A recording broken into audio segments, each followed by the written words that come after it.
Skye Taylor here. Oh, just a minute, folks. Today we're going to tell you how to wire a painting. Now, there's two ways to do it. There's the way you're probably doing it, and then there's the right way to do it. And I'm going to show you the right way. Now, the question is, do you wire a painting or do you not wire a painting? When is the best time to wire it and when is the best time not to? Well, you know what? That's totally subjective. That's something you have to decide. But I can tell you what I do. Usually, as a rule, when I paint, I'll paint a picture usually on a 1 1/2 inch thick canvas. Now, what I usually tell my clients is just put a nail in the wall or a screw, depending on how big it is, and hang it directly on the wall. The reason why you want to do this is it'll hug the wall and stay flush. And that's what you want to do. Now, when you are showing your art in a gallery, you most definitely have to wire it. There's no getting around it. Now, the way you're probably wiring it, I don't know if you've ever been in a gallery, but they'll have little wires hanging down from the ceiling. And on those little wires are hooks. And you hang the painting on the hook. Now what happens, and I see this a lot, you'll see the paintings leaning forward because they wired them wrong. And nothing makes a poor presentation than seeing a painting leaning forward.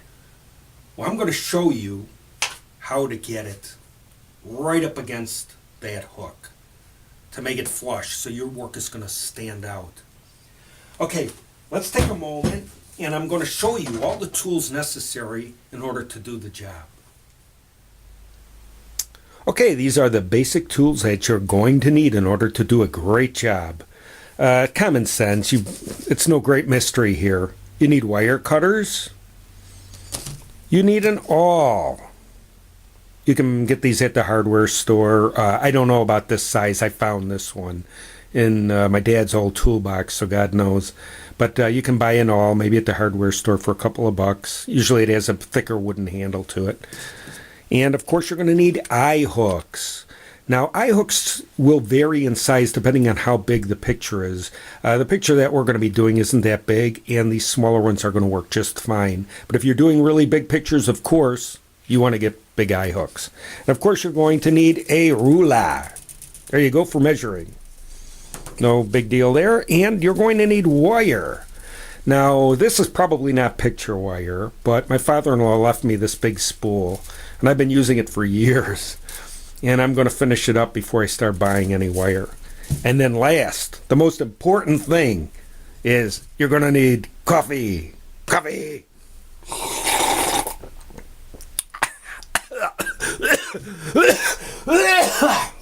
Oh my God, it pays to drink the best. Okay, we got the back of the picture here. Well, let's get this squared away here. Okay, what's the first thing you do? Well, you're going to measure it. Let's figure out about where we're at here. Oh, I think maybe 6 inches down would work. Now, you don't want to go down too far. You have to kind of eyeball it, but usually as a rule, maybe 20% of the picture, 20% down is a good, this one right here is 24 inches.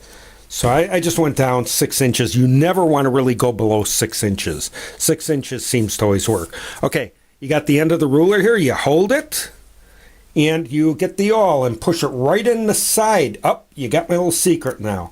You push it right in the side. We're going to screw these not on the outside, but on the inside. Aha! You just put the awl there. There you go. That's the secret. Because if you put them on the outside, what happens is that the little eye hooks on the outside will be up against the wall and cause it to lean forward, you see. But by doing it on the inside, that doesn't happen. So we're going to do the same on the other side here. We're going to mark it down 6 inches. And let's just pop that guy right in there. Just like that. And that's what makes it easy. Now you know the little secret. Instead of doing it this way, you do it this way. Let's find that little hole. Okay, here we go. I'm left-handed, so you got to forgive me, but well, you get the idea. And I'm going to continue wiring this on. I don't think you have to sit through all this. I'll finish it up, and then I'll show you when we put the wire on. Okay, I got the 2 eye hooks put on, and now we're going to do the wire. What I usually do is just, figure out, maybe just a few inches over. I hold it, maybe about 3 or 4, about 4 inches over on each side. Put my finger on. Now I'm going to cut it. Now, if you have a hard time putting in those little eye hooks, you could always use a pair of pliers too. Well, these are the. There you go. Okay. Now, what you want to do is you bend the wire up a little bit, stick it through the hole on that side. Now, because of the wire, I'm not going to be able to do like I would if it was picture wire, because this is a little bit thicker. But what you want to do is you always want to pull it taut. Get this as tight as you possibly can, because nothing's worse than saggy wire. I went to a gallery. I hung pictures in a gallery for other artists the other day, and you would be surprised how saggy some of the wire was. It was terrible. It was absolutely terrible. Their pictures didn't hang right because it was so saggy. So what you want to do is nobody looks back here anyways. Okay, we got that side tight. Now you pull this side tight. Make sure you get it good and tight. And that's all there is to it. Just wire it all up. Just make it good and tight, because over time it might sag a little bit, and the worst thing that could happen is a lot of people may wire it, and you ever see the wires go over the frame? It's ridiculous. So you want to be down low enough. But now look at that, you see? See how that would work? And now the great thing too is if you do a lot of paintings and you do decide you want to wire them all, if you have the hooks on this side of the board, what happens is that when you go to stack your paintings, all those hooks are going to be one right up against the painting, and it could do damage to a painting. But this way, you're able to stack your paintings with no damage whatsoever. There's never a problem.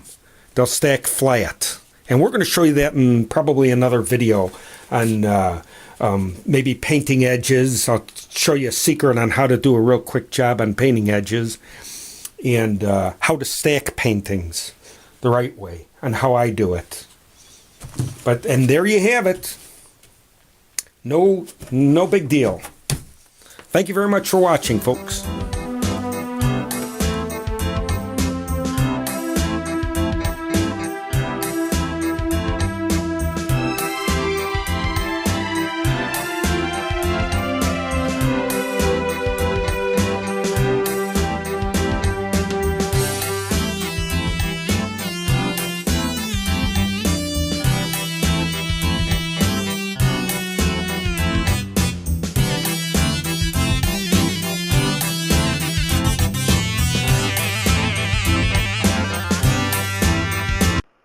The end.